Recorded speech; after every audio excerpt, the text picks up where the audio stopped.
Oh, okay.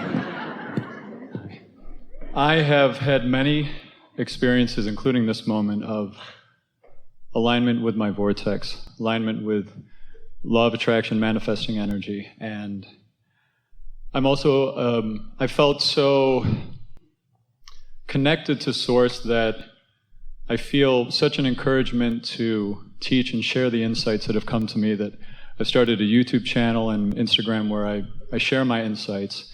Because feeling good feels so good. You just want everybody to feel so good. Yeah. Absolutely. Yeah. And over time, I've noticed we're in such a special time where so many amazing people are able to share and connect with one another through the mediums, YouTube, through sharing online. And it's law of attraction on steroids, isn't it? Yes. And I've noticed in the teachers that I've studied and spoken about on YouTube that there are different primary notes that teachers seem to resonate. Yeah. And one thing that in my relatively diverse spiritual journey to get to this place, one thing I've come through was going through Alcoholics Anonymous. Yeah. And that was kind of the beginning when I crushed my ego and then started looking for what to do next. And one of the most powerful parts of that initial journey was, for me, the fourth step of Alcoholics Anonymous, which is doing inventory work, where you take and you spend time looking at your resentments, honoring them, letting them surface for the purpose of healing, like as if there's a window to spiritual guidance, and that window's clouded by so much baggage of false programming. Well, different people get different results from that, but ideally this is what happens. Before you get to that, what's step 1, 2, and 3? Step 1 is admitting that you're powerless. Let's see, what is step 2? Does anyone remember what step 2 is? I haven't done these steps in a long time. Yeah, right.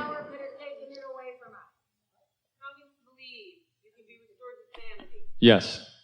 And then making a decision to turn your will and your life over to Creator. So, being in a place of giving up, being nice to yourself in the process, acknowledging that there is a Creator, that helps. Yeah. Acknowledging that there is something to reach for, yes. And then the inventory thing, if you have come into alignment with who you really are, and you are taking inventory from the perspective of your inner being, you are adoring yourself and blessing yourself for every resistant thing that you ever lived, because it's what's brought you to this powerful place of desire. Yes, and that's been my experience with it, is that these things that were once misunderstood programming that I was living out, now they've become these things I savor that have woken me up to be where I am today. And my feeling has been from observing We want to hear every word that you have to say, but if you were co-creating, as you are with us now, with those who put those steps into place, and you were standing next to them as they lived each one of those steps, you would have understood where they were, and you would have had the experience of that before you moved to the next step. But anytime someone's standing in a place they don't want to be, and they're trying to acknowledge all of these steps, you misunderstand almost every single one of them, because you're not where the person who wrote the step was when they wrote the step. Right. Isn't that interesting? That's why it's so helpful to have your own inner being who knows what step you're in. That's a good one. Yeah. I guess my question would be for clarification on your perception of doing inventory work in general. It's been my read of Abraham's teachings that don't look here, look there. You don't spend too much time on that thought. You're manifesting in that thought. We talked about that here today. Right. Because we're talking about Esther and her segment intending. So if you're doing that inventory work, what kind of segment intending are you doing? Well, can you give us an example and try not to fix it the way you think we want to hear it? Okay. Do some legitimate or authentic inventory work on something that you actually worked on. Perfect example, I guess, would be I have a business. I'm an entrepreneur. I have a vocal program. I teach singing, and I have a school for singing. And we've been growing. The program's growing abundantly. And whenever I'm surrendered into alignment with allowing things to flow, and I'm not from Tim's ego micromanaging things, incredible things happen. Yeah. And I noticed recently that my ego had attached to the idea of growth, in that I was so gung-ho attached to this idea of growth that when we had a stretch of less growth for a few weeks, I got into this fear There state. are so many things that we want to say to you. Of Yes. course your ego is attached to the idea of growth. Step one caused you to ask for it. It's not just whatever it is you're calling your ego that's attached to it. It's your inner being and all of us. We are so certain of your growth, and we will not take our eyes off of your expansion. And we are gathering all of the cooperative components, and you want to call that egotistical? Well, We would call it source energy calling you to your natural state of being. yeah. And through what felt like to me, what I did was I sat down and I thought, Tim, I felt there's a disturbance in the force, universe, what's bothering me? And the universe went, look we at can how your think of ego's attached to this idea of growth, Tim. You're focusing on growth, which is not in alignment with focusing on the true thing that's the most high vibrating thing to do with your business, Well, which you is to said be of about service 10 to things others. that we don't agree with. Oh, okay. Okay. Really? Growth is something that your evil ego wants? Yes, it wants to own it. It wants to own it. And it's yes. not something that your inner being knows is natural? We just want to tell you something really powerful here. You came from non-physical with the specific intention of coming into an environment where desires would expand. And you knew that as the contrast caused you to ask for something that you weren't living yet, that your inner being would jump all over that and call you to it.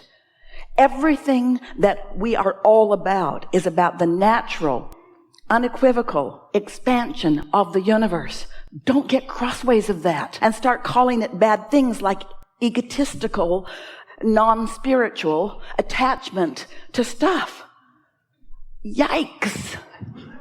That feels to me, when I realized this growth had been a little bit less for a few weeks, I felt this disturbance, this fear came up in me. I sat down, meditated, I asked what this was. I realized I was growing attached to this idea. I surrendered to the idea, and I said, universe, I give my alignment to you. And then abundance started again. It was an instantaneous shift. Well, we're happy that abundance started again. I'm just saying it was a moment, it was an example of me from an egoic energy, from filling my label. You're not going to win us over to demonizing the ego. Okay. Because we know these things to be for sure. You came into this body to have expansion, and life just causes that to happen. And your inner being is all over your expanded being and is calling you to it. And you can call it all kinds of things. You can call it egotistical. We call it coming home to who you really are. Coming home to who you really are. And it's interesting how many things that humans learn along their physical trail, even when they're really wanting to embrace who they really are, where they keep blaming themselves for where they are. That's the whole point of forgiveness. That's the whole point of letting go. That's the whole point in letting go and letting God. You gotta not be mad at yourself ever about anything, you see. Because the minute you are, if you're upset because you didn't figure it out sooner, or you're upset because you're not doing it as well as you want to do it now, you're crossways of your inner being, and you're introducing unnecessary resistance into the equation that isn't letting you go to who you really are. And then you say, oh, this is uncomfortable. It must be my ego. And we say it's uncomfortable because you're not allowing yourself to be the fullness that you really are. So just to shake you up a little bit, we're going to call your inner being, your egotistical inner being who's trying to draw egotistical you into the wholeness of who you egotistically are meant to be. You come as a thinker. You come as a processor. And that requires a personality and a focus and a point of attraction, a personality. That requires an ego. You have to stand in some sense of beingness in order to have any kind of a comparative experience. And the comparative experience that you're having from your inner being's point of view is never wrong. It's always just right, because you never get it done and you can't get it wrong. And the reason it's never wrong is because it's never done. So it's just a constant molding yourself. And so really what you're doing is life is causing you to expand, and then you're just wanting to let yourself keep up with your expansion. Humans fight their own expansion all the time and give it all kinds of ridiculous labels as you fight your own expansion, you see. So whatever process you were doing, as you process through that and stop doing that, then you come back into alignment. So process of inventory is you don't encourage it in any way. Here's really. what we say about that process of inventory. It's natural. Life comes at you, you notice it. That's the process of inventory. Like that, don't like that. Like that, don't like that. Like that, don't like that. And during that process of inventory, you're putting all kinds of things into your vortex, and your inner being is saying, yep, you want that, you want that, you want that, you are that, you are that, you are that, you are that. So that process of inventory is really what we call step one. So step one causes step two to then happen. Your inner being just stands in all of that you've asked for. And then step three, we just have a shorter program than the 12 steps. Step three is where you just relax and allow yourself to move in the direction of what you're asking for. And step four is you just get really good at that. And step five is you're so good at it that even though you're back in a process of sifting and sorting again, you're not mad at yourself because you understand it's the way the universe works. If it weren't for variety, you couldn't choose anything. And if you couldn't choose anything, you couldn't be a deliberate creator. And if you couldn't deliberately create, then there wouldn't be any way for you to have satisfaction. Esther said to someone the other day who was someone very dear to her, who was guiding somebody else very dear to her. And she said, let's ask Abraham about this, because there were things that were out of whack that Esther couldn't quite get to the bottom of. She couldn't quite figure out what was the best way to explain this. And we said, satisfaction comes from only one place. And that's you moving in the direction of your desire. That's you going home to something that you've already vibrationally become. Somebody else cannot identify what those things are. Parents who want to tell their kids what they should do, your kids, they might do it because you're big and mean and withhold good stuff. But they don't feel satisfaction in meeting your goals for them. They only feel satisfaction meeting their own goals for themselves. And then we said, never get between someone and what they want. By saying what you want doesn't count, you need to want what I want you to want.